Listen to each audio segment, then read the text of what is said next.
Morning. It's Thursday, the 26th of June, 2025.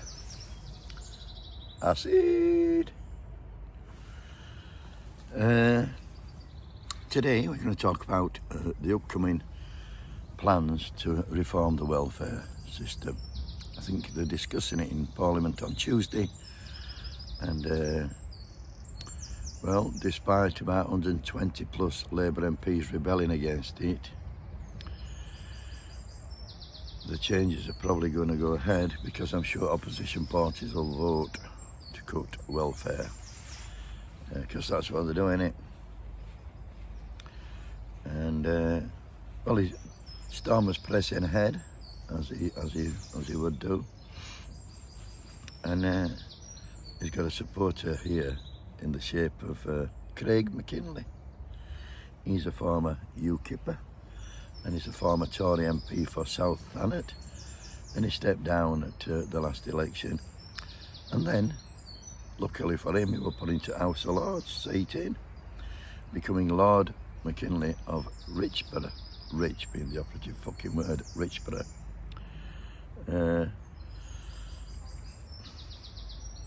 Sadly for Lord McKinlay, in September 2023 he developed sepsis, a rather bad case, and he lost a quadruple amputee, where lost both his arms, both his legs. But he didn't let that stop him going to fucking work. And here he is putting his two pence in. Look, everyone will know you found the show regularly when you were a Conservative MP, and then you left the Commons and you decided not to stand for election again after you just suffered the most awful infection and led to you having the amputation of all four of your extremities of your limbs. I mean, that is a disability no one would ever question.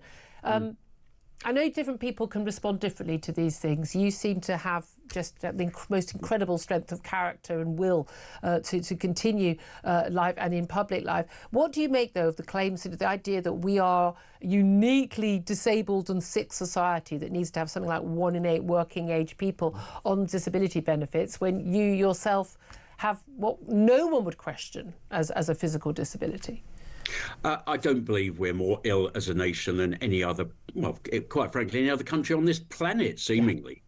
We have a higher proportion of people on long-term sickness, on PIP, on disability benefits than anybody else. The reason we've got a lot of people on PIP assessment, I mean, it even goes down to people who are alcoholics, that are obese, all sorts of conditions that you wouldn't call would be traditional full disability issues. Anxiety. If you claim that you're feeling suicidal, that is a guaranteed route into getting your PIP assessment. There are apparently training sessions online that people can actually watch and use the words that you need to get the golden ticket at the end of the day. We're being taken for absolute fools. You know, I've got 4 of these, and I go to work every single day of the week. I get on the tube, I get on the train, and I get through the network and I go to work. Okay, yeah, I'm not going to be a builder anytime soon, but I certainly can manage the cerebral jobs that I task myself to do. You know, I'm also in practice as a chartered accountant for the 4th day of the week, that if I'm not in Parliament, and I'm also the director of the Global Warming Policy Foundation. So I actually hold down 3 sort of jobs. I could do it. For heaven's sake, Britain, get off your backside and do it again. That then, Juliet Hartley Brewer, what do you make of the idea that we have 1 in 8 people on disability benefits when you clearly have a physical disability? McKinlay said this: we have a higher proportion of people on long-term sickness or PIP or disability benefits than anybody else. The reason we got a lot of people on PIP is down to people. It's down to people who are alcoholics, obese, all sorts of conditions, anxiety, fucking anxiety. What about that? And if you say you're feeling suicidal, it's a guaranteed fucking golden ticket onto PIP. We're being taken for fools. I've got four of these missing, and I still go to work every day of the week.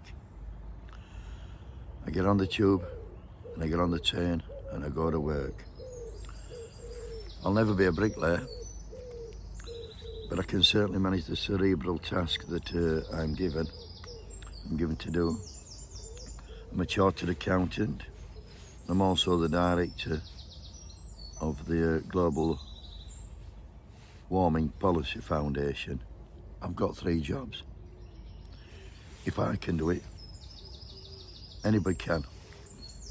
For heaven's sake, Britain, get off your backsides. Fucking hell, what about that then? See, sadly, McKinlay, ex-Tory, actually, well, still a Tory peer.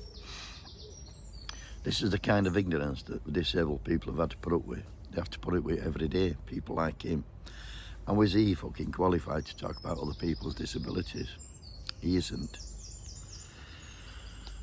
Tell you something though, he's planted a seed in my head, and I think to myself, if we bestow peerages onto a lot of people who are not capable of work, I think we'll be able to solve the fucking benefits crisis, because a lot of them poorly people, I'm sure they've managed to get to fucking House of Lords at £350 a day they get. So all they have to do is turn up, have a couple of hours fucking kip on benches, have a bit of dinner and go home. Lots of disabled people can do that. I'm sure you don't have to do it one day a week to get your money. I mean, 2 days handout from the public purse for him, a bit same as a fucking month's high rate at PIP. The Lord sits on average 200 days a year, so he can earn £80,000 just for fucking turning up. And he's got the fucking the fucking brass neck to slag people off. I'll bet now he still claims fucking PIP on top of his fucking Lord's fucking salary, and on top of his MP's pension, and it's all paid for by the taxpayer. Leave you with the words of Tony Benn.